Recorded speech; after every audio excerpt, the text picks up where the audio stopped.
আসসালামু আলাইকুম, কেমন আছেন? আশা করি ভালো আছেন। আমিও ভালো আছি। আজকে আমরা যাচ্ছি একটা বিয়ের অনুষ্ঠানে। হ্যাঁ, চেঞ্জিত করে যাচ্ছি। আমরা ঢাকা মিরপুর 12-তে আমরা গিয়েছি। এখানে আমার জার ছেলের বিয়ে। হ্যাঁ, মারুফের বিয়ে। আমারও জার ছেলের নাম মারুফ, বংশের প্রথম ছেলে। তাহলে বুঝতেই পারছেন কতটা আদরের। হ্যাঁ, এখানে কমিটি সেন্টারে তার বিয়ে হচ্ছে। আপনারা দেখতেই পারছেন। আমাদের ছেলেটা বংশের প্রথম, বুঝতেই পারছেন কতটা আদরের, আমাদের কর্মজীবনের কতটা ব্যস্ত। হ্যাঁ, আমরা এখানে আসতে চাচ্ছিলাম না, কিন্তু সে অনেকটা মন খারাপ করছে। সে বারবার চাচুকে ফোন করেছে, আমার সাথে কথা বলেছে যেন আমি সেখানে যাই। কি আর করার, তার কথা অবশ্যই রাখতে হবে, কেননা সে আমাদের অনেক আদরের। আর এইখানে আমার ছেলে মেয়ে এত পরিমাণ দুষ্টামি করতেছে যা আমি বলে বোঝাতে পারবো না। যাই হোক, আমরা এখানে আসতে আসতে বিকাল 4টা বেজেছে। সে অনেকটা মন খারাপ করেছে। আমার দেওরকে দিয়ে অনেকবার ফোন দেওয়া হয়েছে, আমরা কোথায়, আমরা কোথায়। আমি বললাম যে আমরা রাস্তায়। সে বিশ্বাস করতেছিল না, যে সে না আসা পর্যন্ত আমি বিশ্বাস করি না যে সে আসতেছে। যখনই আমি আমার ছেলে মেয়ে নিয়ে এসে পৌঁছালাম, তখন মারুফের মুখে এমন একটা হাসি দেখলাম, আমি কখনো সে হাসিটা বলবো না। সে আমাদেরকে দেখে এত পরিমাণ খুশি হয়েছে যা আমি বলে বোঝাতে পারবো না। তার মুখের হাসিটা ভোলার নয়।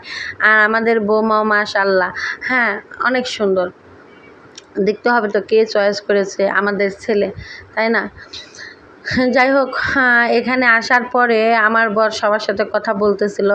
হ্যাঁ, সবার সাথে অনেক দিন পরে দেখা হয়েছে। হ্যাঁ, আমি অনেকেরই ভিডিও করে দেখাতে পারছি না। আপনারা জানেন অনেকেই ক্যামেরার সামনে আসতে চায় না। আপনাদের যতটুকু দেখানো সম্ভব আমি ঠিক ততটুকুই দেখাচ্ছি।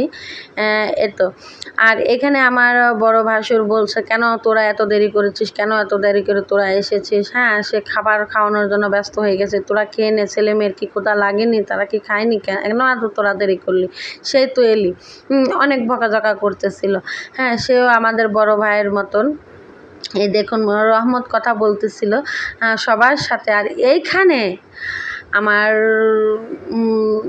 বর কি আর বলবে, বলছে একটু 5 মিনিট দেরি করেন, আমি সবার সাথে কথা বলি। কে শোনে 5 মিনিট?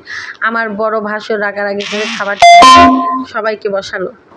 আর এখানে আমার ননাসের হাজব্যান্ডও দেরি করে এসেছে। সে পল্লীবিদ্যুতে চাকরি করে, তার ক্যাশ ছুটি সবসময় থাকে। সে ছুটি নিয়ে আমাদের কথা রেখে এসেছে। আমরা বলেছি আপনি যদি না আসেন আমরা যাব না। সে আমার কথা রেখে এসেছে। সেও আসতে আসতে 4টার সময় এসেছে। দেখুন আমার বরকে কি আদর করে খাইয়ে দিচ্ছে, তাই না? আমার ননাসও অনেক ভালো একটা মানুষ। হ্যাঁ, যা বলে বোঝানো যাবে না। আমার ননাসের হাজব্যান্ডও অনেক ভালো একটা মানুষ। এখানে আমার মেয়ে খানা খাচ্ছে আর গল্প করছে যে তার ভাবিটা তাকে অনেক আদর করেছে। যাই হোক, খানা টানা শেষ করে আমরা বৌমাকে নিয়ে পাবনা চলে যাচ্ছি। গাড়িতে আমরা অনেক মজা করেছিলাম। এও আমার মেজো জার ছেলে, তার সাথে অনেক কথা বলতেছিলাম, অনেক হাসাহাসি করতেছিলাম, আপনারা দেখতেই পারছেন। আমরা বৌমাকে নিয়ে পাবনা যাচ্ছিলাম।